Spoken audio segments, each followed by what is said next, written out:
로마서 1장. 그리스도 예수의 종인 나 바울은 부르심을 받아 사도가 되었습니다. 나는 하나님의 복음을 전하기 위하여 따로 세우심을 받았습니다. 이 복음은 하나님께서 예언자들을 통하여 성경에 미리 약속하신 것으로 그의 아들을 두고 하신 말씀입니다. 이 아들은 육신으로는 다윗의 후손으로 태어나셨으며 성령으로는 죽은 사람들 가운데서 부활하심으로 나타내신 권능으로 하나님의 아들로 확정되신 분이십니다. 그는 곧 우리 주 예수 그리스도십니다.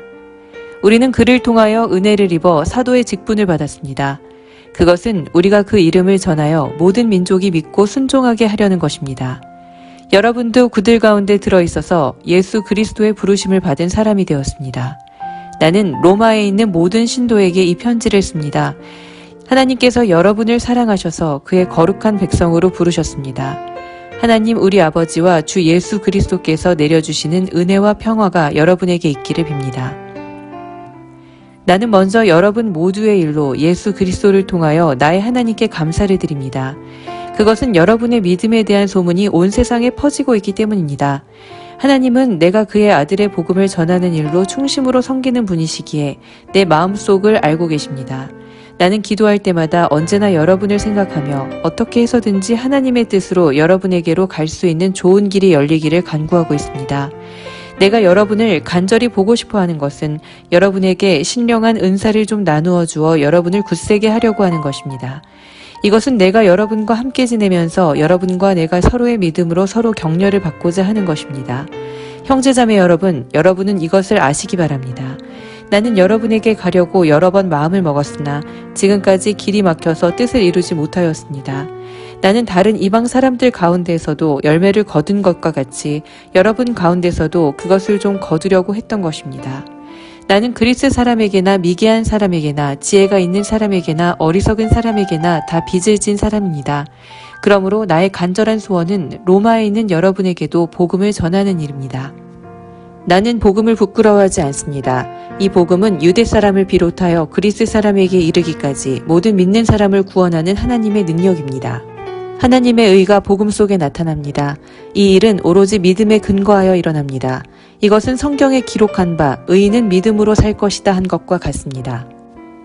하나님의 진노가 불의한 행동으로 진리를 가로막는 사람의 온갖 불경건함과 불의함을 겨냥하여 하늘로부터 나타납니다. 하나님을 알만한 일이 사람에게 환히 드러나 있습니다. 하나님께서 그것을 환히 드러내 주셨습니다.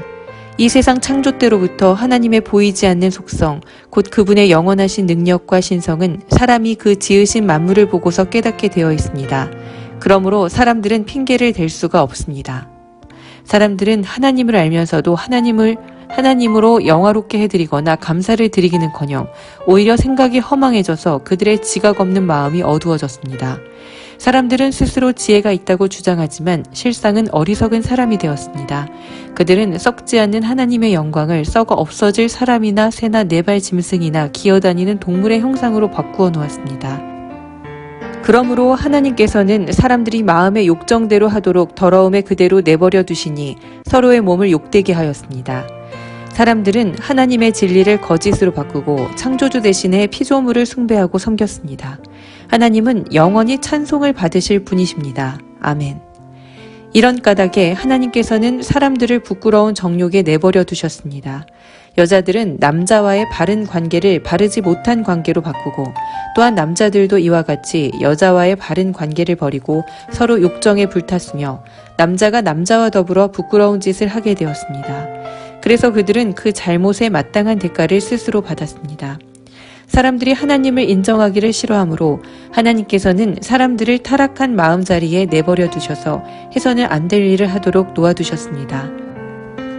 사람들은 온갖 불의와 악행과 탐욕과 악의로 가득 차 있으며 시기와 살이와 분쟁과 사기와 저기로 가득 차 있으며 수군거리는 자요, 중상하는 자요, 하나님을 미워하는 자요, 불손한 자요, 오만한 자요, 자랑하는 자요, 악을 꾸미는 모략꾼이요, 부모를 거역하는 자요, 우매한 자요, 신의가 없는 자요, 무정한 자요, 무자비한 자입니다.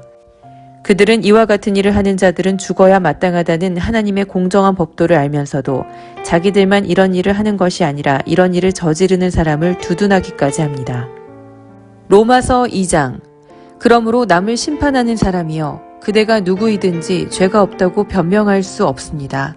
그대는 남을 심판하는 일로 결국 자기를 정죄하는 셈입니다. 남을 심판하는 그대도 똑같은 일을 하고 있기 때문입니다. 하나님의 심판이 이런 일을 하는 사람들에게 공정하게 내린다는 것을 우리는 압니다. 이런 일을 하는 사람들을 심판하면서 스스로 그런 일을 하는 사람이여 그대는 하나님의 심판을 피할 수 있을 줄로 생각합니까? 아니면 하나님께서 인자하심을 베푸셔서 그대를 인도하여 회개하게 하신다는 것을 알지 못하고 오히려 하나님의 풍성하신 인자하심과 너그러우심과 오래 참으심을 업신여기는 것입니까? 그대는 완고하여 회개할 마음이 없으니 하나님의 공정한 심판이 나타날 진노의 날에 자기가 받을 진노를 스스로 쌓아 올리고 있는 것입니다. 하나님께서는 각 사람에게 그가 한 대로 갚아주실 것입니다. 참으면서 선한 일을 하여 영광과 존귀와 불멸의 것을 구하는 사람에게는 영원한 생명을 주시고 이기심에 사로잡혀서 진리를 거스르고 불의를 따르는 사람에게는 진노와 분노를 쏟으실 것입니다.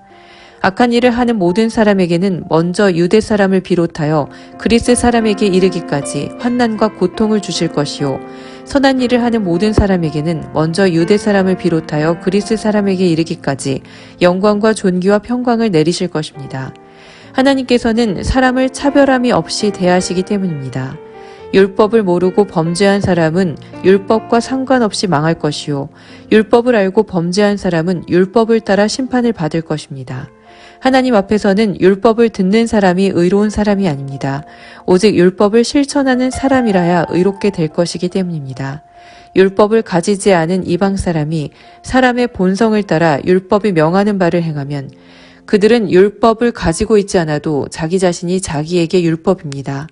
그런 사람은 율법이 요구하는 일이 자기의 마음에 적혀 있음을 드러내 보입니다. 그들의 양심도 이 사실을 증언합니다. 그들의 생각들이 서로 고발하기도 하고 변호하기도 합니다. 이런 일은 내가 전하는 복음대로 하나님께서 그리스도를 내세우셔서 사람들이 감추고 있는 비밀들을 심판하실 그날에 드러날 것입니다. 그런데 그대가 유대 사람이라고 자처한다고 합시다. 그래서 그대는 율법을 의지하여 하나님을 자랑하며 율법의 가르침을 받아서 하나님의 뜻을 알고 가장 선한 일을 분간할 줄 알며 눈먼 사람의 길잡이요 어둠 속에 있는 사람의 빛이라고 생각하며 지식과 진리가 율법의 구체화된 모습으로 들어있다고 하면서 스스로 어리석은 사람의 스승이요 어린아이의 교사로 확신한다고 합시다. 그렇다면 그대는 남은 가르치면서도 왜 자기 자신은 가르치지 않습니까? 도둑질을 하지 말라고 설교하면서도 왜 도둑질을 합니까? 간음을 하지 말라고 하면서도 왜 간음을 합니까? 우상을 미워하면서도 왜 신전의 물건을 훔칩니까? 율법을 자랑하면서도 왜 율법을 어겨서 하나님을 욕되게 합니까? 성경에 기록한 바 너희 때문에 하나님의 이름이 이방 사람들 가운데서 모독을 받는다 한 것과 같습니다. 율법을 지키면 할례를 받은 것이 유익하지만 율법을 어기면 그대가 받은 할례는 할례를 받지 않는 것으로 되어버립니다. 그러므로 할례를 받지 않는 사람이 율법의 규정을 지키면 그 사람은 할례를 받지 않았더라도 할례를 받은 것으로 여겨질 것이 아니겠습니까? 그리고 본래 할례를 받지 않았더라도 율법을 온전히 지키는 사람이 율법의 조문을 가지고 있고 할례를 받았으면서도 율법을 범하는 사람인 그대를 정죄할 것입니다. 겉모양으로 유대 사람이라고 해서 유대 사람이 아니요 겉모양으로 살갗이 할례를 받았다고 해서 할례가 아닙니다. 오히려 속사람으로 유대 사람이니가 유대 사람이며 율법의 조문을 따라서 받는 할례가 아니라 성령으로 마음에 받는 할례가 참 할례입니다. 이런 사람은 사람에게서가 아니라 하나님에게서 칭찬을 받습니다. 로마서 3장. 그러면 유대 사람의 특권은 무엇이며 할례의 이로움은 무엇입니까? 모든 면에서 많이 있습니다. 첫째는 그들이 하나님의 말씀을 맡았다는 것입니다. 그런데 그들 가운데서 얼마가 신실하지 못했다고 해서 무슨 일이라도 일어납니까? 그들이 신실하지 못했다고 해서 하나님의 신실하심이 없어지겠습니까? 그럴 수 없습니다. 사람은 다 거짓말쟁이이지만 하나님은 참되십니다. 성경에 기록한 바 주님께서는 말씀하실 때에 의로우시다 인정을 받으시고 재판을 받으실 때에 주님께서 이기시려는 것입니다. 한 것과 같습니다. 그런데 우리의 불의가 하나님의 의를 드러나게 한다면 무엇이라고 말하겠습니까? 우리에게 진노를 내리시는 하나님이 불의하시다는 말입니까? 이것은 사람들이 말하는 방식으로 내가 말해본 것입니다. 절대로 그럴 수 없습니다. 만일 그렇다면 하나님께서 어떻게 세상을 심판하실 수 있겠습니까? 다음과 같이 반박하는 사람도 있을 것입니다. 나의 거짓됨 때문에 하나님의 참되심이 더욱 분명하게 드러나서 하나님께 영광이 돌아간다면 왜 나도 역시 여전히 죄인으로 판정을 받습니까? 더욱이 좋은 일이 생기게 하기 위하여 악한 일을 하자 하고 말할 수 있겠습니까? 사실 어떤 사람들은 우리가 그런 말을 한다고 비방합니다. 그런 사람들은 심판을 받아야 마땅합니다. 그러면 무엇을 말해야 하겠습니까? 우리 유대 사람이 이방 사람보다 낫습니까? 전혀 그렇지 않습니다. 유대 사람이나 그리스 사람이나 다 같이 죄 아래에 있음을 우리가 이미 지적하였습니다. 성경에 이렇게 기록되어 있습니다. 의인은 없다. 한 사람도 없다. 깨닫는 사람도 없고 하나님을 찾는 사람도 없다. 모두가 곁길로 빠져서 쓸모가 없게 되었다. 선한 일을 하는 사람은 없다. 한 사람도 없다. 그들의 목구멍은 열린 무덤이다. 혀는 사람을 속인다. 입술에는 독사의 독이 있다. 입에는 저주와 독설이 가득 찼다. 발은 피를 흘리는 일에 빠르며 그들이 가는 길에는 파멸과 비참함이 있다. 그들은 평화의 길을 알지 못한다. 그들의 눈에는 하나님을 두려워하는 빛이 없다. 율법에 있는 모든 말씀이 율법 아래 사는 사람에게 말한 것임을 우리는 압니다. 그것은 모든 입을 막고 온 세상을 하나님 앞에서 유죄로 드러내려는 것입니다. 그러므로 율법의 행위로는 하나님 앞에서 의롭다고 인정받을 사람이 아무도 없습니다. 율법으로는 죄를 인식할 뿐입니다. 그러나 이제는 율법과는 상관없이 하나님의 의가 나타났습니다. 그것은 율법과 예언자들이 증언한 것입니다. 그런데 하나님의 의는 예수 그리스도를 믿는 믿음을 통하여 오는 것인데 모든 믿는 사람에게 미칩니다. 거기에는 아무 차별이 없습니다. 모든 사람이 죄를 범하였습니다. 그래서 사람은 하나님의 영광에 못 미치는 처지에 놓여 있습니다. 그러나 사람은 예수 그리스도 안에서 얻는 구원으로 말미암아 하나님의 은혜로 값없이 의롭다는 선고를 받습니다. 하나님께서는 이 예수를 속죄제물로 내주셨습니다. 그것은 그의 피를 믿을 때 유효합니다. 하나님께서 이렇게 하신 것은 사람들이 이제까지 지은 죄를 너그럽게 보아주심으로써 자기의 의를 나타내시려는 것이었습니다. 하나님께서 오래 참으시다가 지금 이때에 자기의 의로우심을 나타내시는 것은 하나님은 의로우신 분이시라는 것과 예수를 믿는 사람은 누구나 의롭다고 하신다는 것을 보여주시려는 것입니다. 그렇다면 사람이 자랑할 것이 어디에 있습니까? 전혀 없습니다. 무슨 법으로 의롭게 됩니까? 행위의 법으로 됩니까? 아닙니다. 믿음의 법으로 됩니다. 사람이 율법의 행위와는 상관없이 믿음으로 의롭다고 인정을 받는다고 우리는 생각합니다. 하나님은 유대 사람만의 하나님이십니까? 이방 사람의 하나님도 되시지 않습니까? 그렇습니다. 이방 사람의 하나님도 되십니다. 참으로 하나님은 오직 한 분뿐이십니다. 그러므로 하나님께서는 할례를 받은 사람도 믿음을 보시고 의롭다고 하시고 할례를 받지 않은 사람도 믿음을 보시고 의롭다고 하십니다. 그러면 믿음으로 말미암아 우리가 율법을 폐합니까? 그럴 수 없습니다. 도리어 율법을 굳게 세웁니다. 로마서 4장. 그러면 육신상으로 우리의 조상인 아브라함이 무엇을 얻었다고 우리가 말할 수 있겠습니까? 아브라함이 행위로 의롭게 되었더라면 그에게는 자랑할 것이 있었을 것입니다. 그러나 하나님 앞에서는 자랑할 것이 없습니다. 성경이 무엇이라고 말합니까? 아브라함이 하나님을 믿으니 하나님께서 그를 의롭다고 여기셨다 하였습니다. 일을 하는 사람에게는 품삯을 은혜로 주는 것으로 치지 않고 당연한 보수로 주는 것으로 생각합니다. 그러나 경건하지 못한 사람을 의롭다고 하시는 분을 믿는 사람은 비록 아무 공로가 없어도 그의 믿음이 의롭다고 인정을 받습니다. 그래서 행한 것이 없어도 하나님께서 의롭다고 여겨주시는 사람이 받을 복을 다윗도 다음과 같이 말하였습니다. 하나님께서 잘못을 용서해 주시고 죄를 덮어주신 사람은 복이 있다. 주님께서 죄 없다고 인정해 주실 사람은 복이 있다. 그러면 이러한 복은 할례를 받은 사람에게만 내리는 것입니까? 그렇지 않으면 할례를 받지 않은 사람에게 내리는 것입니까? 우리는 앞에서 말하기를 하나님께서 아브라함의 믿음을 의로 여기셨다 하였습니다. 그러면 어떻게 아브라함이 그러한 인정을 받았습니까? 그가 할례를 받은 후에 그렇게 되었습니까? 그렇지 않으면 할례를 받기 전에 그렇게 되었습니까? 그것은 할례를 받은 후에 된 일이 아니라 할례를 받기 전에 된 일입니다. 아브라함이 할례라는 표를 받았는데 그것은 그가 할례를 받지 않은 상태에서 이미 얻은 믿음의 의를 확증하는 것이었습니다. 그래서 그는 할례를 받지 않고도 믿는 모든 사람의 조상이 되었으니 이것은 할례를 받지 않은 사람들도 의롭다는 인정을 받게 하려는 것이었습니다. 또 그는 할례를 받은 사람의 조상이 되기도 하였습니다. 다시 말하면 할례만을 받은 것이 아니라 또한 우리 조상 아브라함이 할례를 받지 않은 상태에서 걸어간 믿음의 발자취를 따라가는 사람들의 조상이 되었습니다. 아브라함이나 그 자손에게 주신 하나님의 약속, 곧 그들이 세상을 물려받을 상속자가 되리라는 것은 율법으로 말미암은 것이 아니라 믿음의 의로 말미암은 것입니다. 율법을 의지하는 사람들이 상속자가 된다면 믿음은 무의미한 것이 되고 약속은 헛된 것이 됩니다.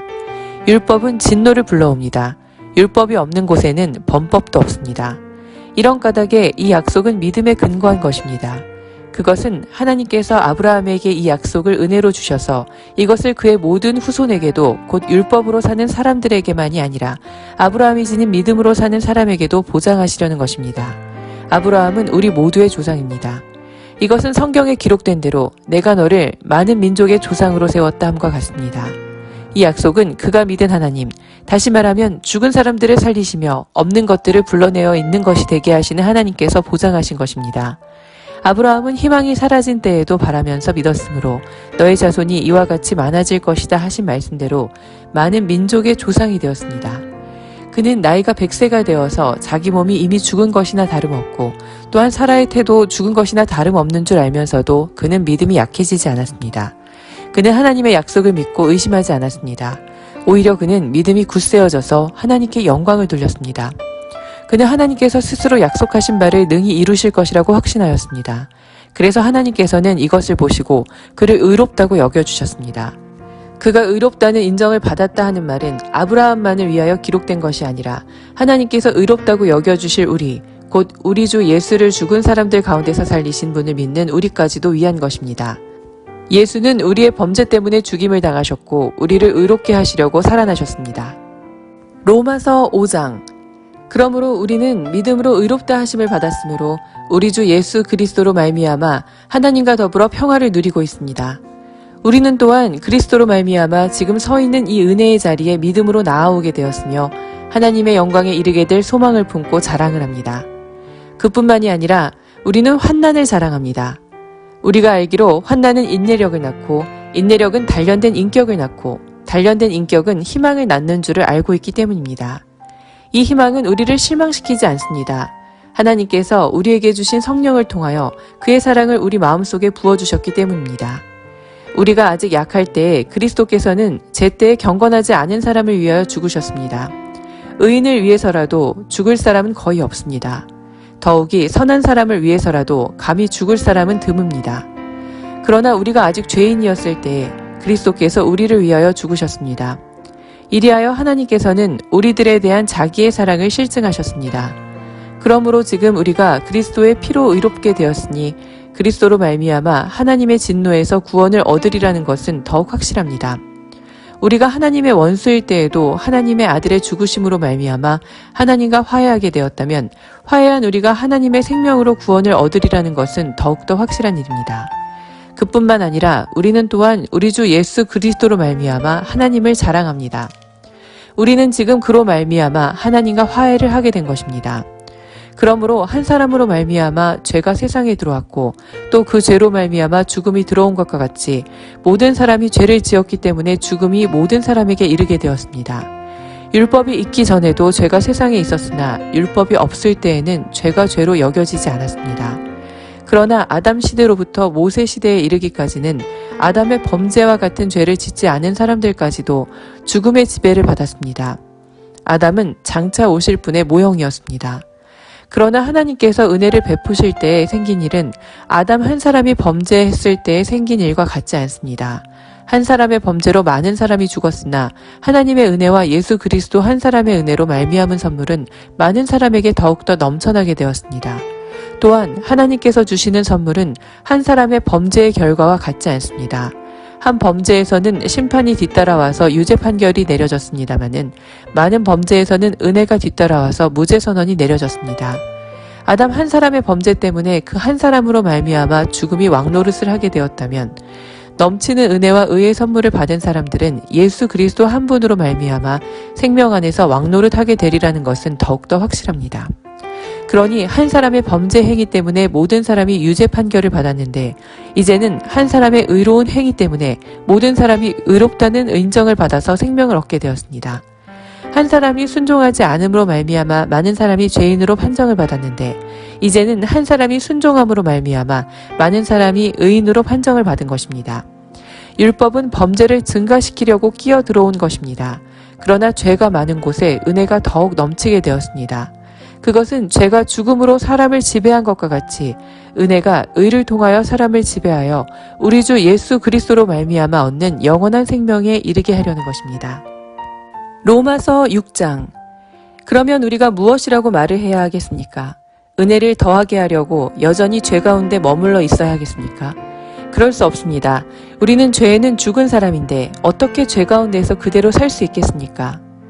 세례를 받아 그리스도 예수와 하나가 된 우리는 모두 세례를 받을 때 그와 함께 죽었다는 것을 여러분은 알지 못합니까? 그러므로 우리는 세례를 통하여 그의 죽으심과 연합함으로써 그와 함께 묻혔던 것입니다. 그것은 그리스도께서 아버지의 영광으로 말미암아 죽은 사람들 가운데서 살아나신 것과 같이 우리도 또한 새 생명 안에서 살아가기 위함입니다. 우리가 그의 죽으심과 같은 죽음을 죽어서 그와 연합하는 사람이 되었으면 우리는 부활에 있어서도 또한 그와 연합하는 사람이 될 것입니다. 우리의 옛사람이 그리스도와 함께 십자가에 달려 죽은 것은 죄의 몸을 멸하여서 우리가 다시는 죄의 노예가 되지 않게 하려는 것임을 우리는 압니다. 죽은 사람은 이미 죄의 세력에서 해방되었습니다. 우리가 그리스도와 함께 죽었으면 그와 함께 우리도 또한 살아날 것임을 믿습니다. 우리가 알기로 그리스도께서는 죽은 사람들 가운데서 살아나셔서 다시는 죽지 않으시며 다시는 죽음이 그를 지배하지 못합니다.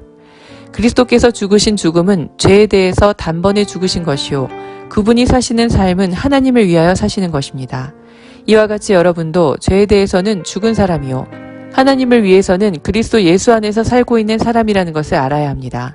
그러므로 여러분은 죄가 여러분의 죽을 몸을 지배하지 못하게 해서 여러분이 몸의 정욕에 굴복하는 일이 없도록 하십시오. 그러므로 여러분은 여러분의 지체를 죄에 내맡겨서 불의의 연장이 되게 하지 마십시오. 오히려 여러분은 죽은 사람들 가운데서 살아난 사람답게 여러분을 하나님께 바치고 여러분의 지체를 의의 연장으로 하나님께 바치십시오.